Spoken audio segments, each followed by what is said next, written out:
Welcome home to USA Global TV and Radio, a place where dreams take flight, with authentic storytelling, diverse perspectives and meaningful conversations, where global stories unite and bridges are built beyond all borders. Discover world-class education, entertainment, hope and inspiration. Together, we're building bridges worldwide. Subscribe to our channel, USA Global TV. Download our app, USA Global TV. Be our guest or join our team. Visit usaglobaltv.com. Thanks to our founder and executive producer, Dr. Jacqueline Kerbeck. Music score by Yeffy Tang from Cloud Road Music. Voiceover artist Mike Porter. Creative direction by Paul Garcia. USA Global TV and Radio, your home for global connection. All rights reserved. This video and its contents are the exclusive property of USA Global TV and Radio. Unauthorized use, duplication or redistribution in any form is strictly prohibited. Howdy y'all, Red O'Loughlin here. We're on the Corner Bookstore on the USA Global TV and Radio Network. I am just about ready to release my book. I've been through a lot of efforts here recently. Aging Sucks is now in a book format, and very shortly I'll have it on Amazon for pre-orders, so it's coming. But it talks about, at the base level of the body, cellular level, what actually causes aging and what can you do about it. But that's enough about me for today. Let's go ahead and get started with our guest. Scott Wooster was a guest recently on The Wise Ones. He's now back here today on the Corner Bookstore because he's also an author. He wrote Ways and Means. Scott, please join me. Hey, how you doing, Red? Exceptionally well, as always. Yeah.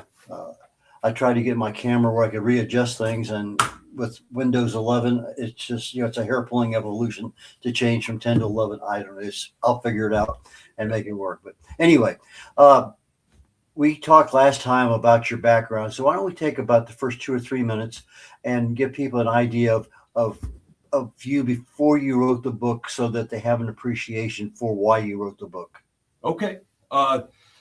Sure. I'm a counselor here at St. Joseph's Indian School in Chamberlain, South Dakota. I kind of came by that employment, by that career, by happy circumstance in college. Basically, to be truthful, I threw a dart at a list of college majors and ended up being as a counselor, and it's been my life's work, and it's been absolutely fantastic. But I, at an early age, was raised on books, in a way that kids aren't so much anymore these days, but books were such a big part of my family. I come from a family of authors. I come from a family of journalists, columnists. And in fact, my sister was the director of the Center for the Book here in South Dakota. And, South Dakota is a small state, but we have a pretty proud tradition of books and writing and our own stories to tell here in the state of South Dakota as well. So, I didn't do any writing of books until I was probably about 5 years ago is when I started to write during the pandemic. So didn't come to it. It wasn't what I planned to do. In fact, there was partly a rebellion against the fact that everybody in the family was writers. So I'm going to do something different. That's not the direction I want my life to take necessarily.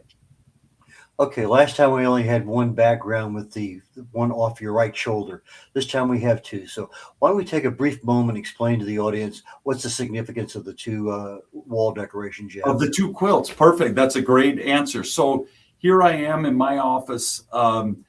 This quilt here, the blue and gold, and you can see it's stitched in the bottom with St. Joseph's Indian School. I was given that as a graduation gift by a student of mine, who actually, a lot of the book that I wrote is about this particular student, Sean Zephyr. He graduated from Chamberlain High School here in South Dakota and St. Joseph's Indian School. And there's a Lakota tradition of gifting people with things when something meaningful is happening. So when he graduated high school, his family and Sean had this quilt made for me and gave it to me. It hangs in my office.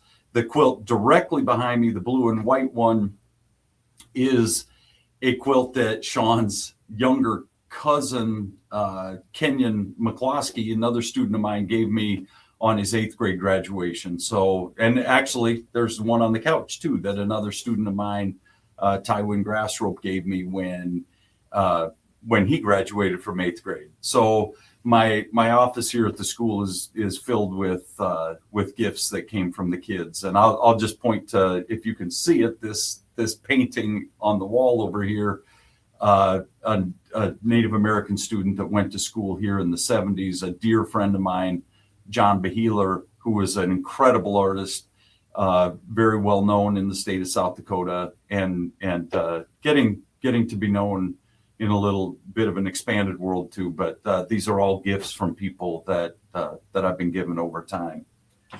Okay, so is that part of the graduation from 8th grade to create something like that, or is that just a gift because you were instrumental in his life? Correct, just instrumental in their life. So what you might see, we just had graduation for high school, and we just had graduation for 8th grade here on campus. And with a lot of our Native students, I think we have about 40 or 50 of them up at the Chamberlain High School now, and we had a smaller 8th grade class here, about 20 kids. Often their families will have these quilts made and they will give them to their kids. So when the kids graduate, they'll wrap them around their shoulders. And in fact, my own daughter is Lakota. She's tribal here too, Sages, and she graduated high school 2 weeks ago. And her mother and I, thank you. Yeah. Yep. And I'm not, full disclosure, I'm not tribal. I came here to St. Joe's 25 years ago and knew nothing about the culture. It wasn't taught to me in school. But my wife is Rosebud. She's the Rosebud Sioux tribe, and she is the cultural teacher here at the school. So when our daughter walked off the stage at Chamberlain High School, we stepped up and wrapped a quilt around her shoulders and hung a feather in her hair, or actually an eagle plume, which is another tradition. We tie up a feather in the hair of our kids here at the school. Girls get a plume, small, real downy feather from the eagle that they wear, and it's to help lift them up. And the eagle in the culture is a bridge between the human world and the spirit world, and the eagle is back and forth. It's a great symbol. The feather is it serves as a reflection of a great accomplishment and provides that connection to the spirit world, or to heaven, as a lot of people might think of it. Is there a particular kind of eagle that is represented by the tribe? It's usually a bald eagle, right? And so, usually a bald eagle, I would say. And so you'll see that a lot with this time of year at graduation ceremonies. You'll see the feathers are used quite a bit, and in all ceremonies they're used quite a bit. I think it's still illegal for anybody but Native American to have feathers, to actually be in possession of them. I don't think that the police have a lot of time to run around arresting people for having feathers. So, if you're having a feather while you're white is not probably one of the biggest crimes you can commit anymore. But I've seen many through ceremonies and through celebrations in Indian country, certainly. You started writing a book when? So I think the first book I wrote, I started during COVID, and that was the first book I wrote was about my wife and her family's journey. And I wrote it during COVID because I had some free time, I had downtime, and I had been on a journey a little bit of trying to read as much as I could, which I've done my entire life. But I was really trying to compartmentalize my reading. I sat down literally and did this. I said, I'm going to read in 2019, I'm going to read world literature. 2018, I read poetry from, historical poetry, nothing really current contemporary poetry, anything like that. And I went back even several years. Those are just a couple of examples. And I got to the place where I thought, God, I'm having so much fun breaking down the reading and understanding these things. I kind of want to put my own thing out there and see what my voice tells me, because the writing is just so much fun. It was, I want to see where it goes. And the first book I wrote was about my wife. It writes itself. And I look for somebody else to write it, because it does write itself. And I have so many authors in the family that I went to each of them one by one and said, would you like to tell this story? It's going to write itself. They all turned me down one by one, and ended up with me thinking it wasn't going to be written. And my wife said, well, what are you doing? You need to write this book yourself. And if it's the bottom one there, which will be Brave Girl, Story on the Wind, which is my wife Lorraine's story, starting with her grandmother, basically, or her great grandmother, and telling the story that reflects white culture coming in and reflects what was done to her culture, and how it changed what she learned as she went along, and how it's provided direction for her adult life going forward. It's a fascinating story. I'm not saying that because I wrote it, but the story itself is fascinating. The writing, people can take that or leave it, but the story is pretty amazing.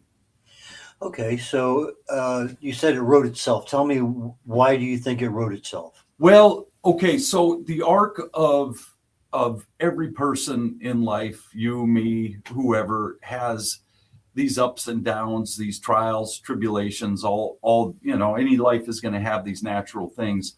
I've heard her tell her family stories. I've heard Lorraine's mother, Bernice, tell her family stories of their last name, their surname is Brave Boy. So she was Bernice Brave Boy, and I think it was shortened to Brave at some point. But there are certain things about Bernice's story in particular that I just think were so compelling. Her father was murdered by a hitchhiker when in Indian country when she was very young. A formative experience for her, losing her father. He was shot, I can't remember, 7 or 8 times in the stomach, and left to die in the middle of a road in as remote a place in South Dakota as you can find.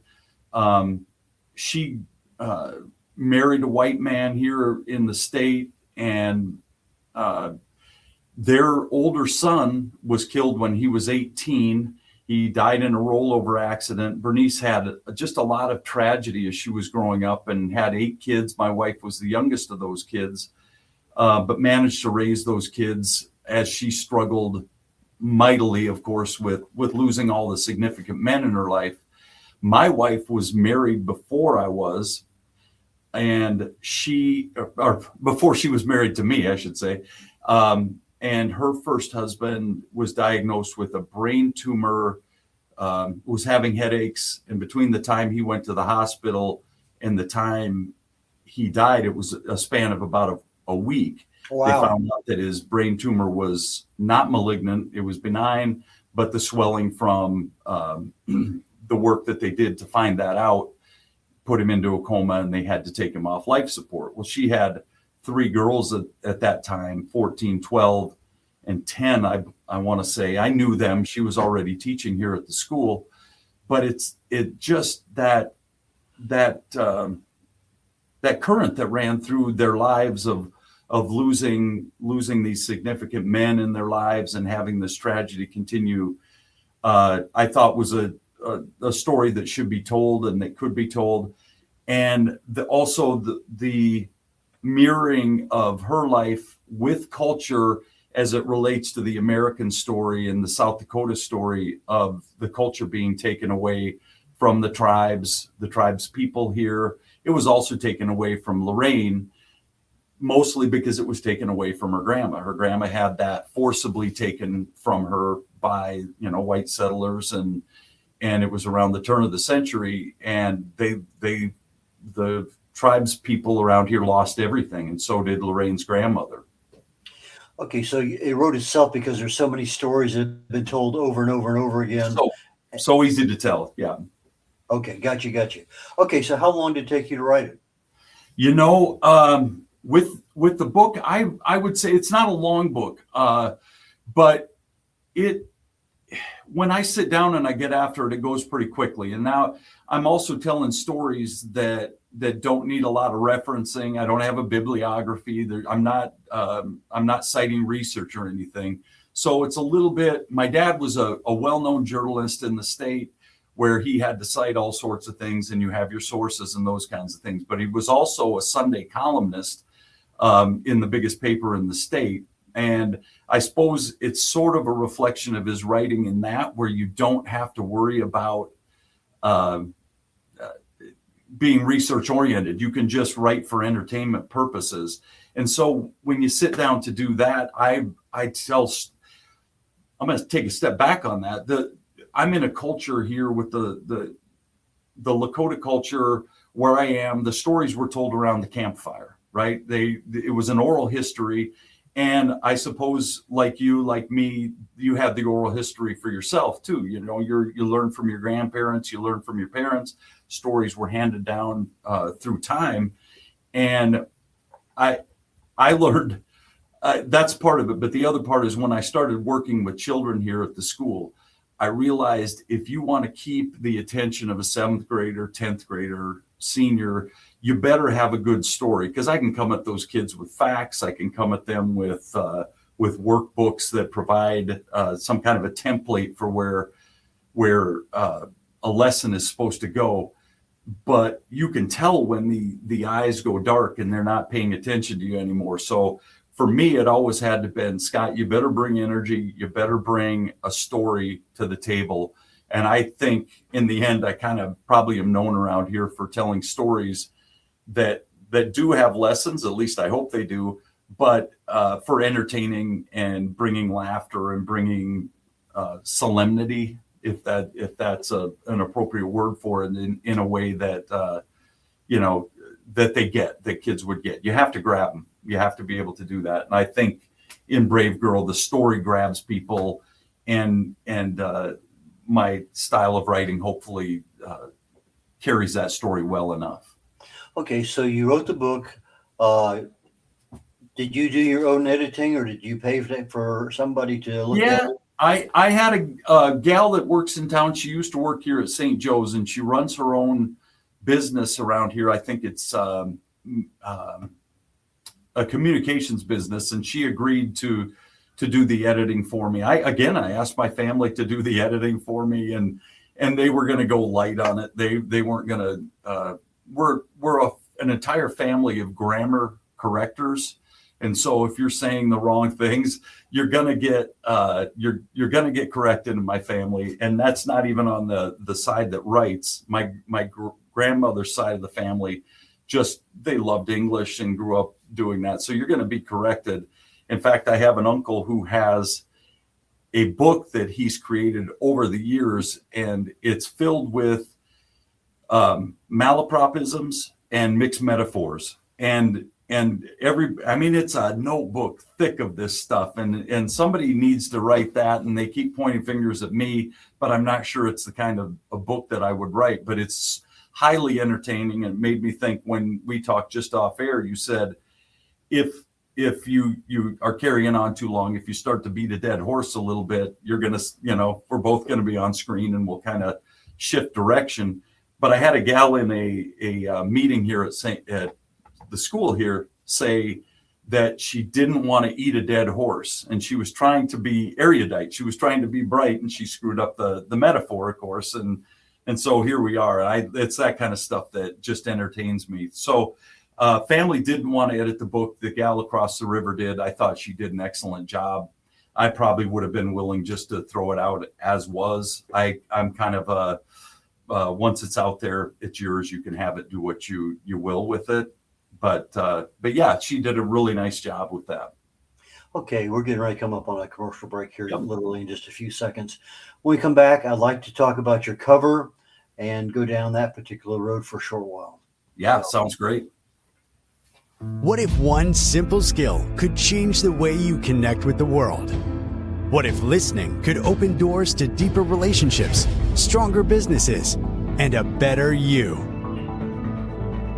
Dr. Jacqueline Kerbeck, the Listening Mentor, brings you USA Global TV and Radio, a space where voices are heard, ideas are shared, and global communities thrive. Through the elevated listeners' courses and books, you'll master the power of listening, set boundaries with confidence, and transform conversations into opportunities. Join us. Listen, learn, elevate. Whether you're a leader, a coach, a business owner, or someone seeking stronger connections, your journey starts today. Subscribe, learn, and transform today.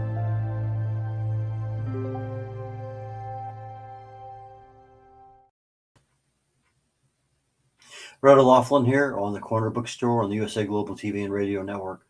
My guest today is Scott Wooster. Scott, please join me.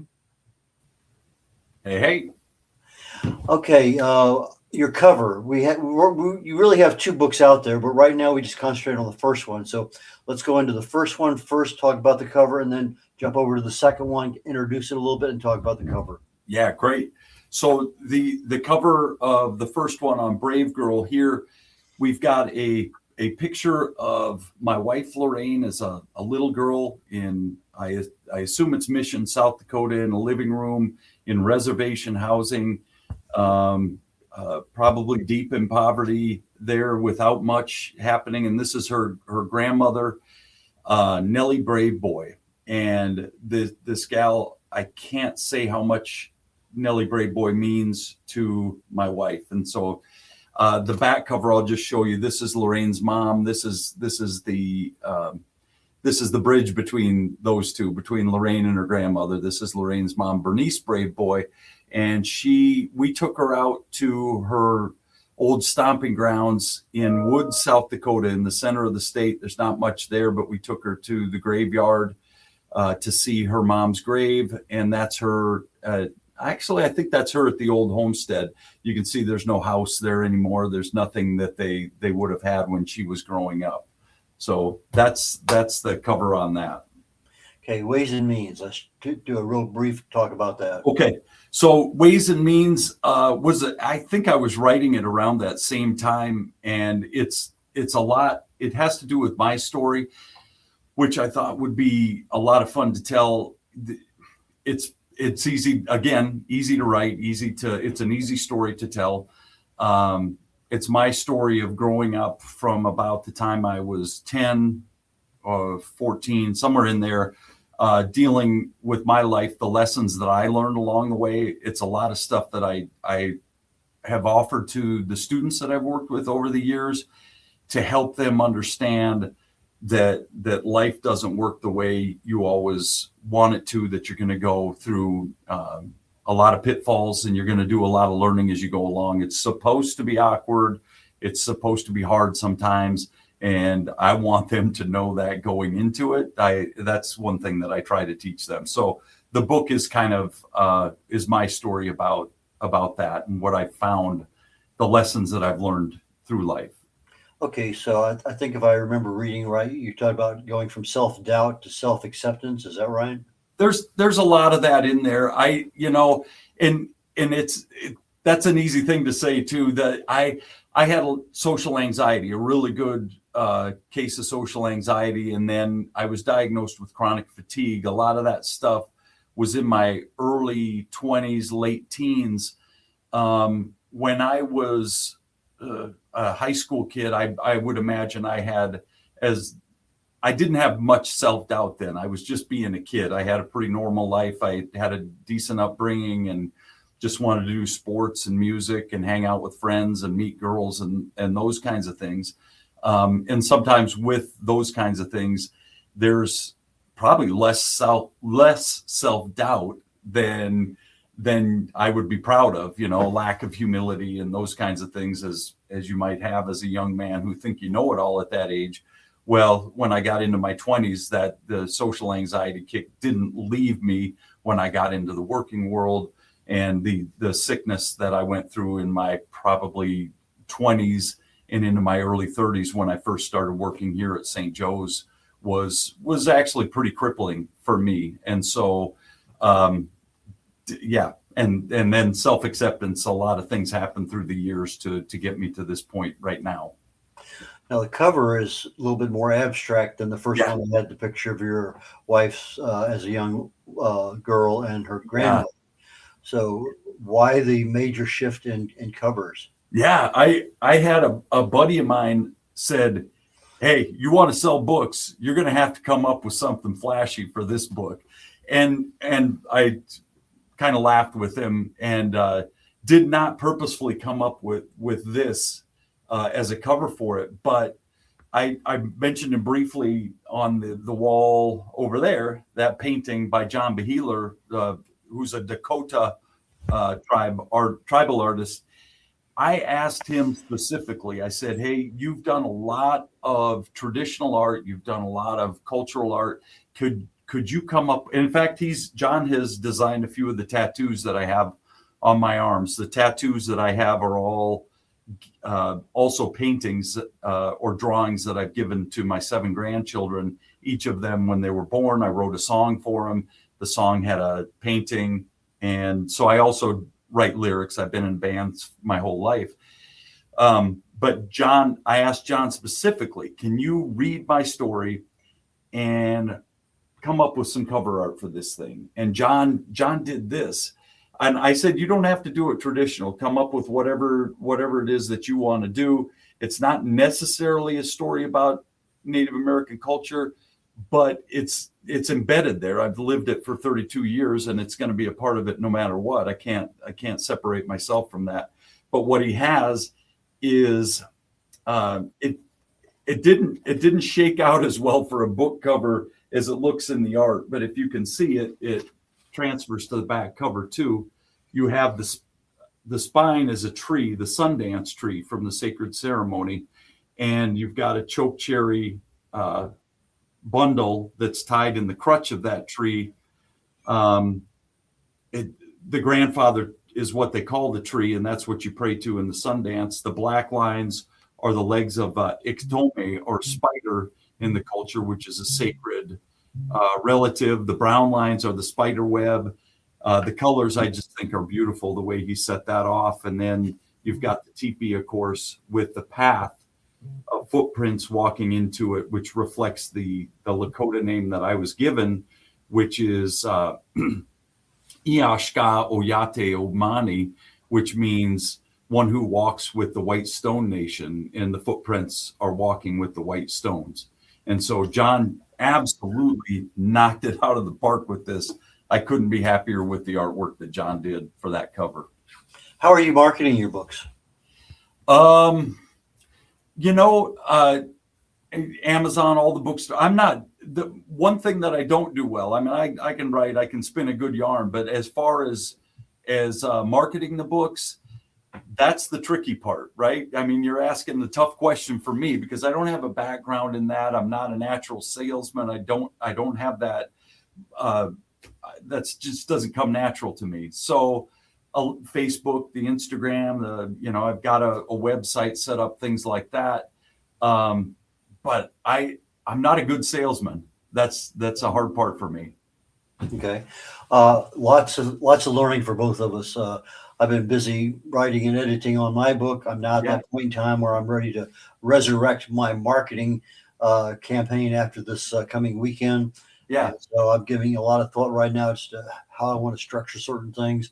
And kind of putting a schedule out in my mind. I haven't got it to paper yet, but I know what I want, but I got to get these other things done first. And then once that's there, I'm ready to roll. But it's a mental exercise as well as anything else. But you mentioned a couple times during our conversation, I don't want to let it go too far away, but you mentioned some health issues, and backstage, you mentioned something about type 1 diabetes. Why don't we take that topic while we still have a couple of minutes? Yeah, and that's something that runs through both of these books, because my wife, when she had the 3 young daughters with her first husband. Her first husband had was diagnosed with adult onset type 1 diabetes at maybe 30 years old. And two of her young daughters at about 3 or 4 years old were both diagnosed with type 1 diabetes. And this is back in a time where you're counting carbs and you can only give so much food and that type of thing. It was probably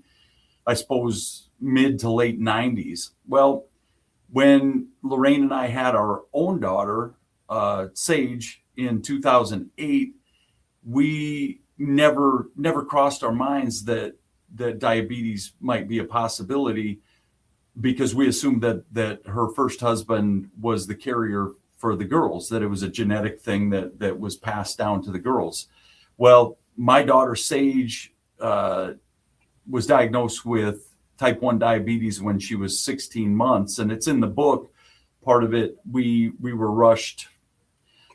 I'll say she wasn't, she was potty trained, and then she took a step back, was wetting the bed and was drinking tons of water again. And Lorraine wanted her checked, so grabbed a blood tester from one of the older girls, and immediately seeing the number started sobbing. It was probably 300 blood sugar or something like that.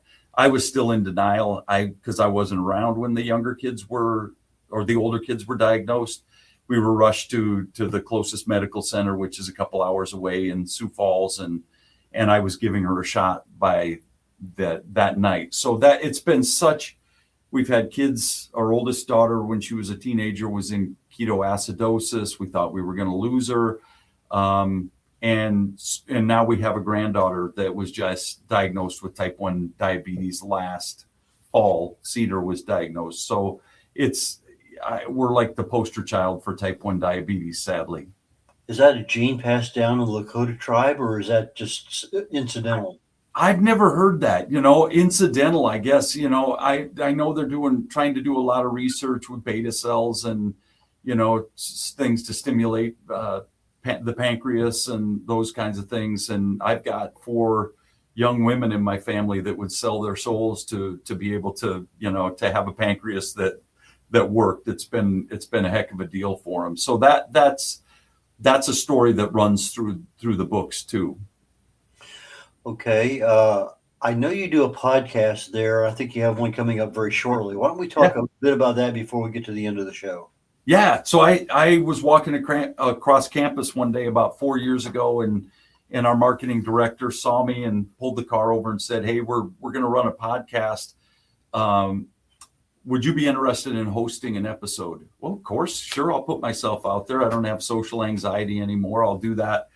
Well, we got into it, and I think we're 150, 160 episodes deep into it now, and I've hosted every episode. So something must have worked out. I passed the audition, but it's called Ho-Choka, which is a reference to the center of camp at St. Joe's. In tribal communities, it would have been when you had your teepee set up in a circle. The center of camp is where all the stories were told, where the discussions happened, where a lot of good things happened. So that's what we call it. We have it in the back of the sacristy over here at the Catholic church that's on campus. And I'll interview kids that go to school here, tribal scholars, storytellers, authors, Catholic scholars. We do a lot of things. For example, this afternoon, I'll have a Ho-Choka episode where I interview the food service people who work here on campus. We've got a food scarcity issue all over Native country right now, with it being too difficult to afford. So we do all sorts of stuff on there. It's a grand show. I was just making some notes on that. So how long does your podcast last? And is it audio or video or what? Yeah, so we have a video. So I guess technically you'd call it a vlog. But it's about, we try to do 20-minute episodes with it. And we're putting one out every week now. So there's new content every week. And everything is archived. So if there's something that catches somebody's fancy, it's on there.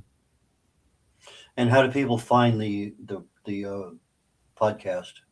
Well, think they've sort of made it deliberately not a little tricky. You know what I mean? It's Hochoka. You can type that in, or I see you've got the website up on the bottom of the screen, and it would be on there. So anywhere you watch your podcast, Podbean or Apple, what is it? Apple podcasts, you can find them on there. Okay, for our audio audience, it's going to be SJIS kids, KIDS.org. So that's what St. Joseph's Indian School, Yep. kids.org. Yes. Okay. Correct. Okay, just make sure we have the ability of people to find it for you. That's great. We talked last time very briefly about AI and using it with regard to a number of different things. One in particular was video, short videos, 30, 40, 50-second videos as part of your marketing campaign. Is that something you've looked at any further, or is that still one of those things you're researching? Still researching. Yeah, I'm the technology piece of it is pretty tricky for me. What I would like to have is a 16-year-old kid here, or 20 or 22-year-old that would sit here next to me and just do it for me. At this point, I'm pretty lazy when it comes to that sort of thing. But I know it's part of you go back and forth between, okay, I want this stuff out there. I want everybody to get a hold of this, and the idea of just doing it for the sake of doing it, because I love to do it. I love to write, love to play music. I love to do podcasts, and I love to chat with folks like you with inquisitive minds and be able to have these conversations. And so you go, well, I'll do it for the sake of doing it, which is sure a barrel of laughs. So, well, let me suggest something, Scott. Yeah. Why don't you hire a 16-year-old to train you? 1 hour, you're going to be a much better than almost every other author out there. Interesting.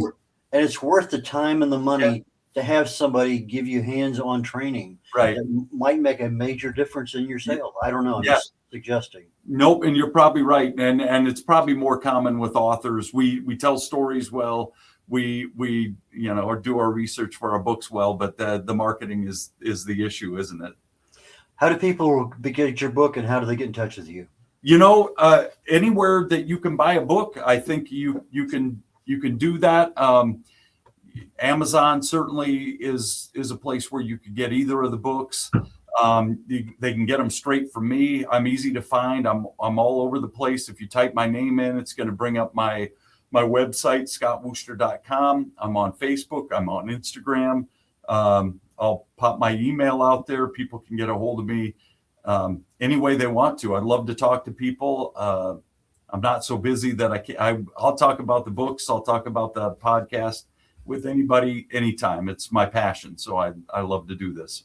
Okay. Again, for our audio audience, later on this afternoon when they get this broadcast, Scott Wooster, but it's not the WOO Wooster. Correct. It's Scott, SCOTT. Yeah. Wooster, WOOSTER.com. So ScottWooster.com. Yes, exactly. Scott, I enjoyed our second one just as much as the first one. A totally different path that we went down. Yeah. And learned a lot today. So thank you. Likewise. Thank you for having me on, Red. And we will catch you down the road somewhere. I'm sure there's no doubt in my mind about it. We're concluding today's The Corner Bookstore on the USA Global TV and Radio Network. And my next program comes in about 15 minutes. Usually it's a little bit more than that. But 15 minutes called The Wise Ones. And then I have a show this afternoon. And my topic today is how do you stay visible, relevant, and credible? And that's going to be on Talking Heads in about an hour and 15 minutes. As we're concluding the show, I'm going to repeat one more time. My book, Aging Sucks, comes out very shortly. I'll have it available hopefully after this weekend for pre-orders. That's my plan. Still working on a couple issues that I need to work out with regard to some just minor tweaks here, there, and yonder, but not quite satisfied with the way it is. But it's coming along very, very well. I'm going to say pretty much fully edited. I got a lot of beta readers I'm going to be sending a PDF out to this weekend. So little by little, it's coming along, and I'll keep you advised as to what's happening. With that, I'm going to conclude the show today, and please join me if you can on The Wise Ones. If you're watching the show today on YouTube, please consider being a subscriber to the USA Global TV and Radio Network or to Dr. Jacqueline Kerbeck on YouTube. Really appreciate that a lot. Take care, y'all. Catch y'all later on. Bye now. How much of your value have you been giving away? Saying yes when the answer should have been no? Lowering your price to secure the opportunity? Giving more while receiving less? Over time, it adds up. Until one moment brings clarity, you've been giving away your value. This is not about working harder. This is not about doing more. It's about boundaries. It's about pricing. It's about respect. From Dr. Jacqueline Kerbeck comes a direct and necessary message. Stop over-delivering. Stop underpricing your expertise. Stop negotiating against yourself. Because when you recognize your value, everything changes. Stop giving away your value. Boundaries, pricing, and the business of respect. Available now wherever fine books are sold and on Amazon. A film by USA Global TV and Radio. Executive producer Dr. Jacqueline Kerbeck. Videographer and cinematic production Paul Garcia. Voiceover by Ed Wargas. Stop giving it away. Start owning it. My Tummy Hurts by Dr. Jacqueline Kerbeck. Meet Jackie. She loves recess, running with friends, and laughing on the playground. At school, Jackie tries to play like she always does, but suddenly the pain comes back. Lately, something feels different and her tummy hurts, sometimes a little and sometimes a lot. With the help of a caring teacher, a nurse, her mom, and a kind doctor, Jackie begins to understand what her body is trying to tell her. Sometimes tummy pain is more than a simple bellyache. Some children live with conditions like ulcerative colitis or Crohn's disease. Jackie listens to her body. She asks for help. She knows she's not alone. And Jackie finds her way back to running, laughing, and being herself. My Tummy Hurts, a kid's guide to bellyaches and bathroom troubles by Dr. Jacqueline Kerbeck, available on Amazon and in fine bookstores around the world.